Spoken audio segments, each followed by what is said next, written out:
It's Aaron and Justin, whoa. It's Aaron and Justin, oh yeah. They're back to bring you more.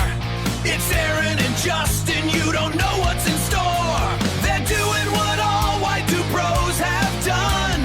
Talking Marvel just for fun. It's Aaron and Justin, whoa. It's Aaron and Justin, let's start the show.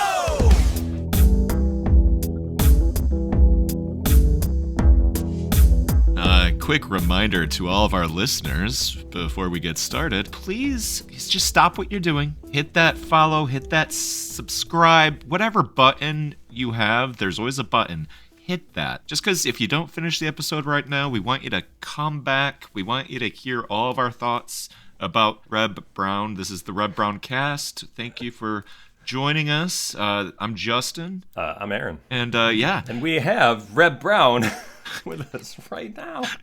Hello, everybody out there. No, I don't know how he would. Actually, he'd probably talk like this the whole time. But like as an old man, he'd just be really quiet because that's what he was. I mean, he's only 74. Captain America. So. I know. He'd be like, hi. And they're like, could you step a little closer to the mic so we can hear you?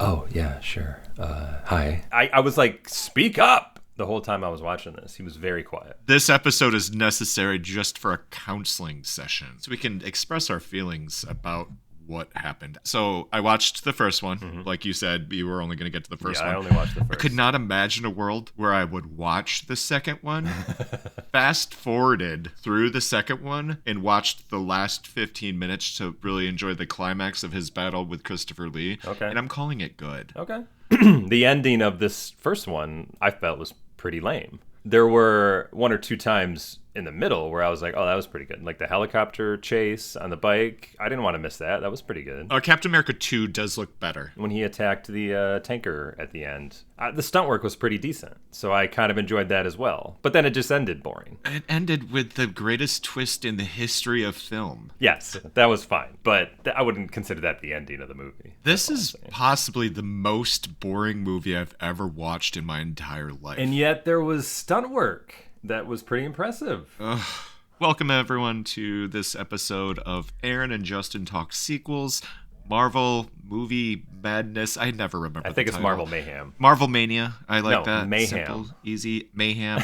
Whatever, I'm going to forget. Don't even care. We are talking every Marvel movie ever made, with an asterisk, obviously, because some shit doesn't count. And today we're talking about 1979's Captain America. I can say it right now. We've gone, this is our fourth installment. Yes. This is the worst one. Really? And there might not be one that is worse. I don't know about that. I still think Spider-Man is the worst. My mouth is agape. Yeah? Staring at Aaron in disbelief. I'm just thinking about the bad green screen that they used with Spider-Man. And but you know what? To their credit, I think they probably had a fairly okay budget, but shooting in New York is very expensive. And that's why they were limited on a lot of things. Whereas now we go back to the world of the Incredible Hulk, where movie and TV land is in California, so that's where everything's going to take place now. So if we shoot Captain America in the desert, then we don't have to pay much as far as production value goes. And we also don't have to buy any sets or anything like that. We just have him riding his motorcycle in the desert. So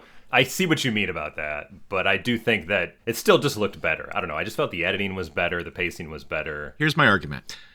My argument that this is the worst one is essentially down to the fact that this was a 30-minute episode of TV with a lot of driving inserted. Yes, there was so much driving. They padded it so heavily because they did not have the material. I got so tired of watching him ride his bike. Or I got so tired of watching the helicopter. And I'm sorry, did you say you liked the helicopter action? Yes, Like, but I agree with you that it went on too long. When there was a guy at a secret government facility, the bad guys just show up in a helicopter with a fucking hunting rifle and are taking shots at him. Yeah. And they're so close to him, there's no reason why is that guy with the gun? Why wouldn't you give a gun to a guy that knows how to shoot? I know, he knew how to shoot. He's a good marksman, but he's never shot a gun out of a helicopter. But they had nobody else. But all of that was real. They had cameramen on the ground and they had a camera in the helicopter. They were doing stunts with a helicopter and all that was very dangerous. They didn't kill anybody from what I understand. That's pretty good. Take that, Landis. But then, like, he has to jump the motorcycle, and there was an edit, so obviously the motorcycle probably didn't get that close to the helicopter as they made it appear. But he still did hold on to the bottom of a helicopter and climb up. And he jumped out of the helicopter at the end onto a tanker truck. A real stunt guy did that. I think that was pretty good stunts. I was impressed with it. I have a problem with that right there. They said tanker over and over and over. That was a standard semi. I mean, I'm not a trucker, so maybe it is a tanker truck. I don't know. A tanker is the one with a tank. Maybe truckers would call it different. I don't know. Grumble, grumble, grumble. Anyway, but all of that is more of the 70s male fantasy of Evel Knievel being a man's man where you're buff and you're strong and you can handle any problem. For me, I put myself in that mindset where I was like, this is what young men loved in the 70s. They loved stunt work. They loved motorcycles. If you think of it from that perspective, that's why Captain America 79 was made the way it was. That's how I felt about it. But I agree with you that it was long and padded. The longest 90-minute movie I've ever seen in my life. It felt longer than that. I agree. Yeah. Let's start with the twist. Let's start with the ending and then go back to the beginning. Yeah, so because that'll be interesting. Captain America 1979 is the story of Steve Rogers Jr.? I guess so. We're talking about I'm not sure what his father's name was. the son of Captain America. This is much like Doctor Strange the year before, where there's a father who has a plan for his son that the son knows nothing about until somebody comes to him and says, like, I knew your father. He did this thing. We think you, as the son, would be just as good to do it too. They're father-son stories. And maybe that has to do a lot with the familial society that was happening in the 70s where maybe, like, men were absent. Well, it doesn't seem like his father was absent. And it feels like he knew his father. Yeah, I guess so. But he didn't know what he was doing. Like, he didn't know he was Captain America. He's the one who put the suit on at the end. He's like, I want to look like my dad looked. Yeah, but he didn't say, I know what he looked like. He said, I want to look like that because this Simon guy had all the info about his dad. He brought the costume. No, he brought this. That's what I thought was funny is that he drew this costume that he thought was Captain America. And I was like, wow, it's it's an awful big coincidence that you made it look similar to what your dad's costume actually looked like. Because when Simon was telling him all about his dad, he had no idea he was called Captain America or that he was like a crime fighter. Oh, yeah. Okay, so in this reality, Captain America operated in the 40s, probably served in the war, and then it gets killed by a bad guy. And then his son is also in the military, just got done with the military. He's come home. But his ideas for his future is just to live out of a van, which I love that van, by the way. The van was the best part of the movie. So cool. Just to be a beach bum. He's an old motocross guy, so that's where the bike comes in to play. But this guy comes to him with this history about his father and that he developed this serum called Flag. He said most people use 1/3 of their abilities in life, but if you could tap 100%, you'd be a superhuman. You'd be a super soldier, basically. So he thinks that Steve could handle the serum as well as his dad did because it was based on his own cellular structure. Yeah, and it hasn't worked at all. They've tried it on test animals and stuff like that. Just like the normal super soldier serum. They're just that it kills everybody they give it to. Is that what they said, that it kills them? Yeah. Like they worked on the rats and the monkeys or whatever they put it in for 2 good weeks and then they would die. And Steve's like, hey, beach bumming man, so yeah, no thanks. Right. I liked that he was like, no, I don't, I did my time. I was a Marine, I served my country, I'm done. But of course he has a personal story, a connection to a guy that gets murdered, and there's this oil baron. Why does he want to blow up the city? Oh, are you saying that the plot device of the movie doesn't make any fucking sense? Okay, let's do that real quick. It makes sense if they gave him a reason, but I couldn't remember the reason they gave him. He's robbing the reserve. He's just stealing money. And to steal the money, he's gonna set off a nuclear bomb and kill everyone? Right, because it won't destroy anything, it just kills people, is what they said, is what a neutron bomb apparently does. So all the gold will be fine. But he's already like a oil guy. Already, he's the owner of a company, and it's oil. He's rich. There's no reason. So he somehow blackmailed this other guy who was working on the bomb. Stole his wife. Oh, that's right, which we find out at the very end. Oh, so he had his wife. That's why he convinced this guy to take photos on microfiche so they could then steal the bomb, I guess, at some point, or build their own. Build their own. But then that guy gets killed because he has second thoughts about giving the microfiche to the oil guy. But Steve knew that guy, so that's how he gets involved in this. Yep. But also, he goes to visit Simon, who's a doctor he used to work with his dad. Yeah. So he kind of involves himself in that, but then also gets involved in this other thing. But they all connect anyways. I don't know. There's a lot going on. I think they all worked at this. I think Simon worked with the dead guy too. But they gave Simon the explanation is that he's like, well, I run a lot of projects because he just showed up there and he's talking to him at the crime scene and he's just like, well, how are you involved? Oh, yeah, I just run a lot of projects. Like, don't worry about it. Let's just say this out loud. Simon, it works for the government, is building neutron bombs, is developing super soldier serums, doing who knows what else, and he's the good guy? Yeah, but he works for the president, so this is all okayed by the American government. Do you think he's named Simon in homage to Joe Simon, who along with Jack Kirby created Captain America? You're giving it too much credit, I think, yeah. No, I mean, this probably had some Stan Lee involvement, right? Well, then he probably would have said he created it. Stan wasn't too big on giving other people credit. That part, I was surprised, because this is a movie that doesn't exist. Like, finding shit on the internet to Not read too much about it. Yeah. They did say that from this movie, a few things went into the comics, and one was that Steve was an artist, and that they got from this TV movie, and also the motorcycle thing. But again, I think that was just the time and place in America where people fucking loved motorcycles and motocross. This is hilarious. In issue number 318, Rogers receives a specially customized conversion van, courtesy of King T'Challa of Wakanda. He's pimping rides out there in Wakanda. Jesus. Special communications equipment, an extendable periscope, a sleeping bunk, a special frame so Roger can launch from the van while riding his motorcycle. Who's driving the van? Yeah. Do you think the Punisher had his van at the same time, or did that Why- come later? Why don't these vans exist anymore? Because I would drive. I would. I always liked those. It was like the A-Team, like remember Mr. T had Yeah. that kind of van too. Yeah. Like those vans were just very popular. And I think it was just because it gave that sense of being a beach bum, of where you could live out of this thing. It wasn't an RV, didn't take up too much space, but it was just enough that you could just be free in America. If you ever find a van someday, an old 80s van with a ladder on the back, let me know. Because we'll have to get some design on it. What would it be on the outside? I feel like it'd have to be a wolf howling at the moon. Yeah, totally. I agree. Let's do that.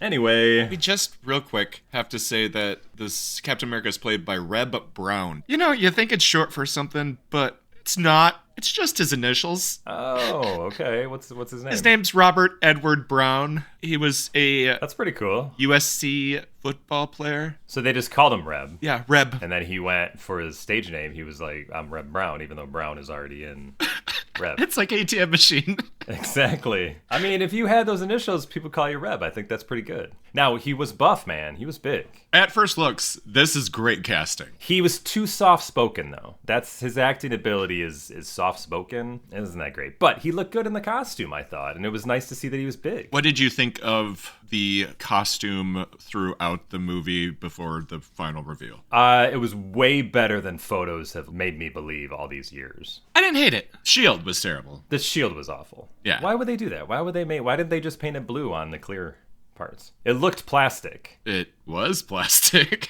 Well, they wanted you to believe it was like a special element that they discovered or something, like, I don't know, adamantium or something. And it's too much of an umbrella. Like, it didn't need to have such a... Concave or Yes. convex Yeah. kind of thing to it. Yeah, I know what you're saying. And they just treat it like a boomerang. It's just that with the clearness, it looked like you could see the Velcro, and it just... with like Cap's shield nowadays, it's like this nice leather strap and everything and the metal. Like that works. I didn't care for the cornflower blue, light blue costume. I don't know why it was that color, but he looked good in it, even though it was silly. Here's a question real quick.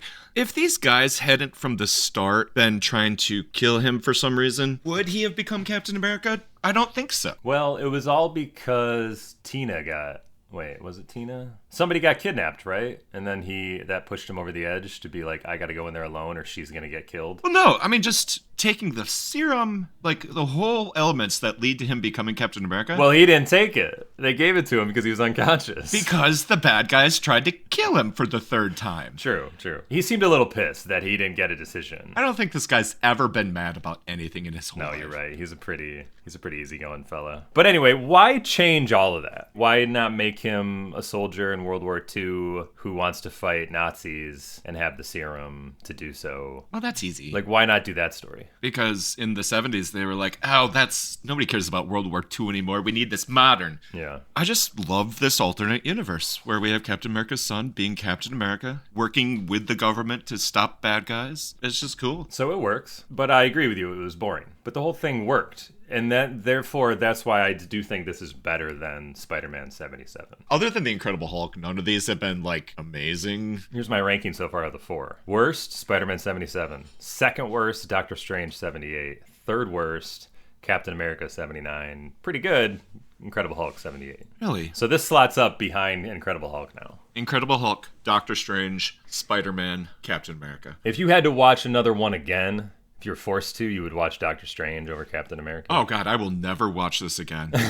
I know you won't. I won't watch any of these again. But if you had to, if you were forced to, you would still choose Doctor Strange over Captain America. That's my question. Jessica Walter has been trapped in hell for 500 years and needs to bang. I can't see another scene where their doctors are sitting around talking about how many hospital beds they have open. I can't do it anymore. I would rather watch Reb Brown almost die driving this motorbike around in the desert for 10 minutes than to sit through another doctor scene where they're talking about beds. No, I'll take beds all day, bro. No, I can't do it. Hospital administration is a passion of mine. That stunt driver, I mean, that was incredibly dangerous. He looked like at any moment he was going to wipe out and get killed. So I was impressed with that too. I was like, that guy is flying. I mean, it was 90% of the movie, so we should be just talking about It was the stunt 90% work. of the movie. It was the stunt work.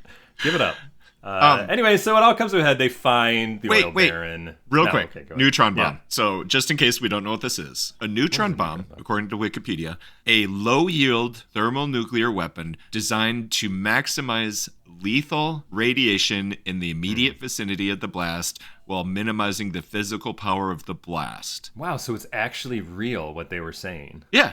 They're going to murder Phoenix, Arizona, Yes. to steal some gold Yeah. when you're already rich. Like, there's just the logic. Yeah. He's just another guy that's evil for evil's sake. And I think that's another trope of these kind of TV movies. If you think about Spider-Man, the dude that was like the cult leader or whatever, he's just doing it because he just was evil. He just wanted to control people and be evil, right? No, he did it for the money. Yeah, I know, but that's what I mean. See, he's not rich. He doesn't own an oil. I appreciate that. But he's a cult leader. Yeah. Like, he's got all kinds of people that'll probably get him anything he wants. He wants you to go to Starbucks, somebody will buy it for him.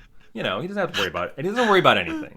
But he still is just evil. He's like, I'm just an evil guy. I just want to do evil. All right, the bike launching out of the chopper, though. Huh? Okay. I'm all over the place. We're all over the place, but yeah, at the end of the movie, they found the bomb, or they found this truck. Yeah, and he's carrying the bomb. he's wearing his civilian clothes. He's not wearing his costume. They land the chopper, and all of a sudden, in costume, he flies out of the chopper with his bike, and the chopper flies away. That's some real Superman and phone booth shit. It was pretty cool. Anytime he shot out of the van or anything like that, it was really well done. It didn't look like they sped it up either, even though they may have a little bit. Whatever stunt driver was on that bike flying out of a van, he nailed it. You know, he didn't go like, what? He just he hit the dirt and it was off, and I was impressed with that as well.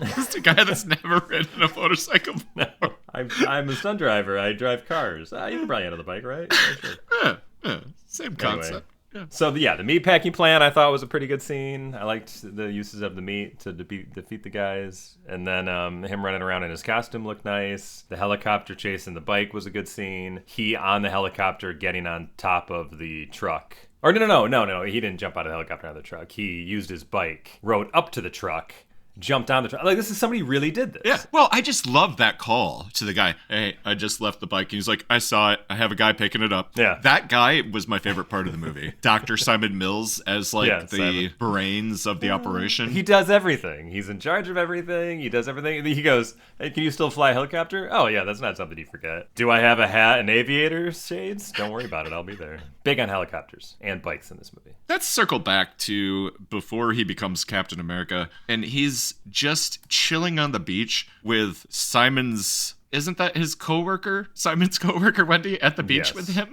Yeah, that is. So sometime between meeting her, he's like, hey, you want to go to the beach? And she's like, fuck yeah, I do. I think the beach was right outside where they work. And so she's like, this is what you do. We're beach bums, man. He's immediately just making out with her. He's got nothing to lose, man. He was in the army. He did his time. He's just living life now. If the man could just get off his back. And then Tina's mom's alive. That came out of nowhere. Yeah. But then it all made sense. Well, Because he was being blackmailed. it didn't make sense until they did it. And I'm glad that they had that part make sense at least. There's Right. proper motivation, and he wasn't really Yep. a bad guy. The ending is. In my notes, I just have for the ending. What? He just gets this new suit, and now he's the real Captain America in suit and all. Why didn't they just do that? The beginning. I don't know. Because you can't have the great reveal that he's Captain America's son. That's true. Yeah. You gotta wait to the end. So, okay, the bad guy is really the worst part of this movie. He attaches a kill switch to himself so that if he dies, the bomb goes off. But they're setting the bomb off anyway. It's not a threat of blowing it up. They're taking it there to blow it up. I don't understand. You would only have a kill switch if you're going into like a ransom situation. They feel like they're going to get stopped along the way before they make it to their destination. So this will ensure that they make it to their destination. However, everybody's attitude while they were on the way made it look like they weren't worried at all about getting stopped. So that's what was weird to me. I agree with you. It was just another plot device so they could have a fascinatingly intense ending scene where he sits down on his haunches and watches his doctor friend do doctor things on this guy to make sure his heart beats. And we get 5 minutes of that. And that was it. He gets on the semi, bends the exhaust so that the exhaust is pouring into the back. I thought that was pretty clever. So you murder this man in a few minutes. But he was, I mean, I thought it was pretty quick thinking, honestly. And it showed him that he had some strength. So I was like, this is nice Captain America kind of solving a problem. I was okay with that. I've been talking shit this entire time. I really like how they used his powers. They did a good job of showing his super strength. And super hearing and supervision. That was fun. Reb isn't good, but Dr. Simon is such a good actor that when he's interacting with Reb, it plays well. But he handles all the heavy lifting. Yeah. So Reb just really has to just react to whatever he's hearing. And I think that was a definite choice. I think in these days, they were like, he looks the part, so let's give this guy a chance, even though you probably should have spent a little more time on casting and said like, well, why don't we find somebody who looks the part and can act really, really well? No, we don't have time for that. Yeah. And we just won't give him as many lines. We'll just have Simon handle all the heavy lifting. In the helicopter, when he's like, I think I've spotted the oil tanker. He's like, I don't see anything. You will in about a minute. That was a good line. So on the phone, when the oil baron, that's what I call him, I don't know, he calls and says like, hey, I have your ladies. If you want to see them alive, keep Steve out of this. So they hang up the phone. Steve goes, I got a good hearing now. I could hear somebody in the background on a radio saying, we're pulling out in 5 or whatever. Like an oil tanker or something like that? Like a barge? Or like, no, they don't say pull out. And like an airplane, well, they don't say pull out either. Don't they? And they say, what about a truck? And then she says, I wrote it down. So he goes, now pulling out, that's trucker language. And then she goes, Wendy, she goes, and trucks pull out. And then they just go on from there. I just thought it was a funny line, the way she said it. Sometimes there was just a lot of weird coincidence that just helped move the plot along. It was a lot of convenience. And a lot of guessing. Like, Guessing, but they were always right. well, this guy's really rich. Maybe he wants to use this to get money. Or like when he he was being interrogated by the police guy after he found out his friend was dead. Well, take a look around the room. Is there anything that doesn't look like it looked the last time you were here? Why would he ask that? And he was in the Marines. But we know as the audience that there was Yeah. a camera that is now missing. So, okay, well, that's why he said that, because as the audience, we know he'll find that now. So, of course, he did. And then he said, was there anything else? Yeah, there was like a calendar here. Did it say anything on it? It had the name of the oil baron on it, so that's why they took the calendar as well. But why would these investigators even think about those things to ask? He just got back from the Marines. He hasn't been there in years. It doesn't make sense. It doesn't, but it's convenient to the plot. Can we talk about an oil baron taking government agents hostage at his place of business? That people work there. There has to be so many employees there, and they're like, ha, boss is taking hostages again, yeah. They're all henchmen. You follow your boss blindly no matter what. You go to work at the other place and then you find out like, oh, he's like a supervillain? Oh, I guess we're henchmen now. Go stop Captain America. The guy with the very patriotic outfit? Yeah, he's a bad guy. Are you sure? Seems like we're probably the baddies. Do you have any final thoughts on this giant piece of shit? It's not a giant piece of shit. Yeah, that's I'm looking at the 4 we've done, and I'm like, there's no way anybody beats Incredible Hulk. Well, if that's the good one, what's the worst one? And I could not say that Captain America is the worst one. I would say Spider-Man is just a pile of dog shit in every way. There's rarely anything good about it. When we watch part 2, because I think part 2 is going to be better than part 1, I think you're going to reevaluate part 1. It's either going to completely change your opinion about this, or it's going to reinforce it.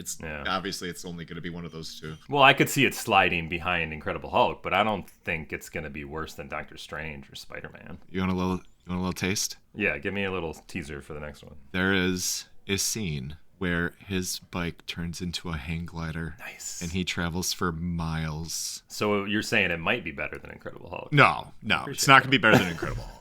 We're not going to get there until Howard the Duck.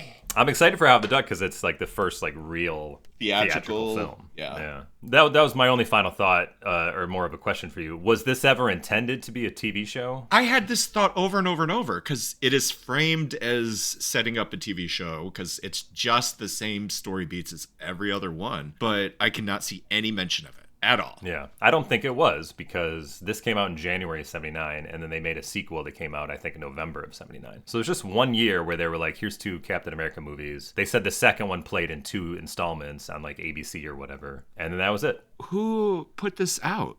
Oh, CBS. Okay, so it was still CBS letting Marvel do its thing. Can we talk real quick? His suit is a motorcycle helmet, and that's annoying. They add a mask, but he never takes off the helmet. Well, because the bike is such a part of his costume.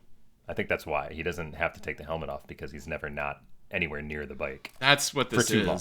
This is the Batman Beyond. This is the person taking on the mantle and them giving him cool upgrades. Something current, yeah, and something that the kids will love right now. It's Yeah. Batman Beyond. So what's your ranking? Mine's Incredible Hulk, Captain America, Doctor Strange, Spider-Man. Incredible Hulk, Doctor Strange, Spider-Man, Captain America.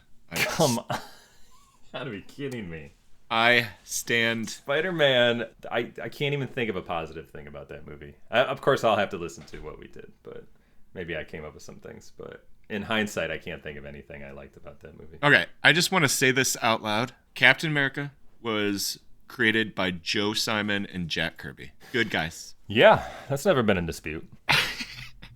Yeah. Stanley never tried to take credit for Captain America, I don't think. Because it was way before Stan, wasn't it? Yeah, it was he was at Marvel at the time when it was called Timely Comics. Like, he was working there. He was a teenager. And he actually, I think his first writing was in, like, Captain America #3. So, yeah, he was around. Captain America first appeared in Captain America Comics #1, published on December 20th, 1940. Yeah, and, like, Goodman, who was the publisher, he put Stan in charge in, like, the 50s, I think. Or maybe the late 40s. Yeah, so no question. Just Joe Simon, Jack Kirby. Yeah, that's it. There you go. We're done. Sounds good. Did you follow us? Did you subscribe? I hope so. Go do it. Okay, that's it.